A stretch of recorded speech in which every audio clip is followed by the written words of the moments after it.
All right, welcome back, guys. This is video 2. This is going to be the first exercise video that you do here. And in this video, we're going to cover simple movement. So in this, we're going to show you a couple different types of movement. Hopefully, I'll do a little bit more showing you stuff and a little less talking. But in this video, I want you to make sure that you take a couple seconds, pause every now and then, follow along with what I'm doing. Then go back, play the video, pause again to do some other things, and go back and forth like that throughout the video. If you do have questions, by all means stop, ask me, call me over to your seat, but otherwise, hopefully this will be pretty self-explanatory. So, the first two main types of movements I want to cover is an actual object or character moving, as opposed to a background moving and making it seem like the character is moving. So the first thing we need to do is we need to make a character. Feel free to take a couple of minutes here to pause your video, make a character. You can play with some of the drawing tools. I'm going to go ahead and draw a little character myself that we can use as an example.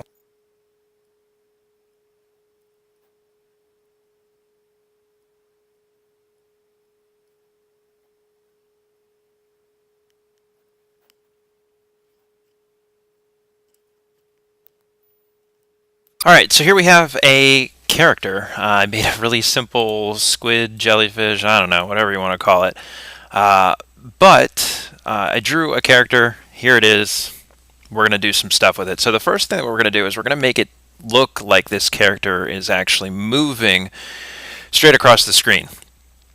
Before I move it too much, we're going to go ahead and make this a symbol. What it's going to do, it's almost like a group, but what it does is makes sure that you can't edit it or cover it or manipulate it or pretty much just break it. So I've highlighted it. I've used my selection tool, and I'm going to right click, or it's going to be control click for Mac people, and we are going to convert to a symbol, F8, or down here at the bottom you can do convert to symbol.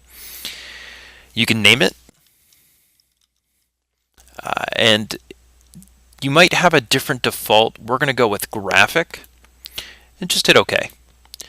Now you can see it took away the spottedness of this. Those spots, that indicates a sprite. This box around it, however, though, indicates a symbol. And you can see over here in my library, I now have an example of my squid, and I also have squid in my library. So I can still move him around, I can do stuff with him, but he can't be messed with. Like, I can't accidentally draw through him, erase him, or anything like that. Don't get me wrong, you can still go and edit him. You can double click just like as if you were in a group, and I could put a big hole in his head, but I'm not going to do that. To get out of this, it's just like isolation mode. Just to get out of it, double click in the negative space and you're back. Alright, now like I said, we're going to start playing with movement, and for that we need to start a new keyframe and add some tweens. In order for him to move, we're going to get into timing issues and stuff in another video, but we're going to start to think about how long we want it for him to take to do an action. So for him to cross this stage, I don't know, I might think he's going to take roughly 3 to 4 seconds to cross from one side to the next. So I'm going to go down to my timeline. I'm going to jump ahead to roughly about 72 or so.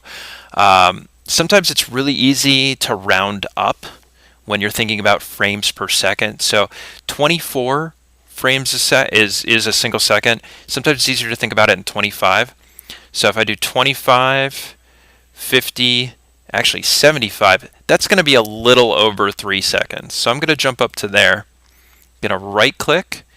I'm going to insert a keyframe. Now, when you insert a keyframe, anything that you have on your stage is also going to be there on your next keyframe. It automatically adds some tweens in here. You can see that this is a big block instead of all these little piano key looking things. What we're going to do, though, is we're going to make a change on that second keyframe. So I'm going to make sure that I select that keyframe, and you can see it selected the squid. And on the second keyframe, I'm going to move the squid to the other side. The next thing that I have to do is very simply here in the middle where I want these tweens to be, I'm going to right click, and I'm going to create a classic tween. Now you can see my squid jumped to the middle. If I go back down to my scrubber, the computer's smart.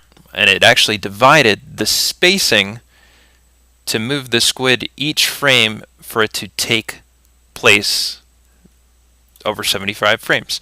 I can preview this by hitting Control Enter on my keyboard, have a little window pop up, and it will play whatever you have animated on a loop. So we can see the squid going over and over and over again. That's probably your most basic form of animation.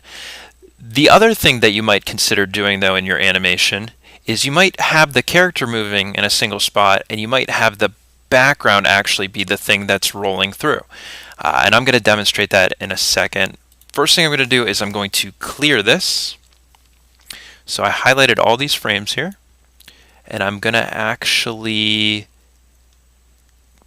remove frames. There it is, remove frames.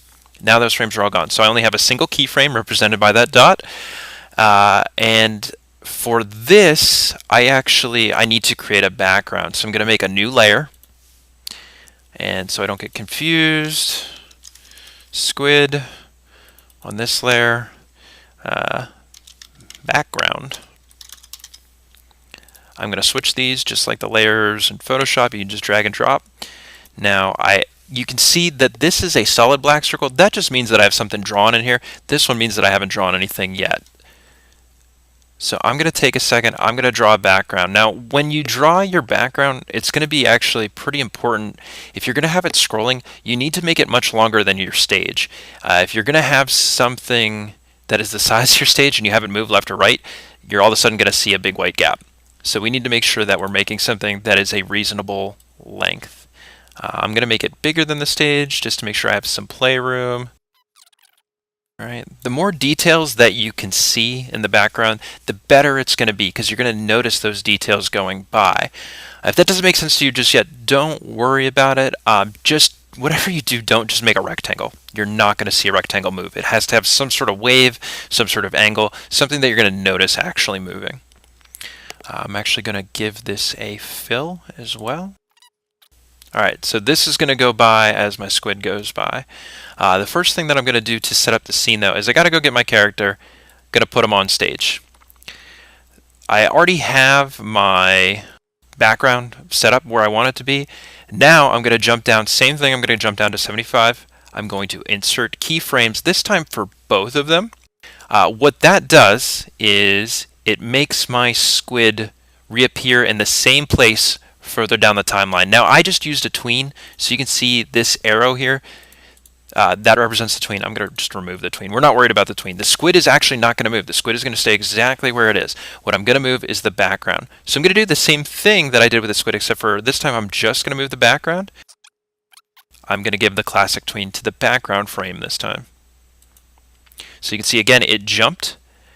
If I go back to the beginning, you can see that the background is now sliding.